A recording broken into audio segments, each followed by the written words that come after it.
ನಿದ್ದೆ ಬಂದವನಿಗೆ ತೂಗಿ ಬಿಟ್ಟಂತ ಕಾಯ್ತಾ ಇದ್ದೆ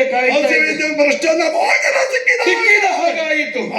ದೇವತೆಗಳ ಮೇಲೆ ನನಗೂ ಇಂದಿನ ಸಿಟ್ಟು ಅಂದಿನ ಸಿಟ್ಟೇ ಇದೆ.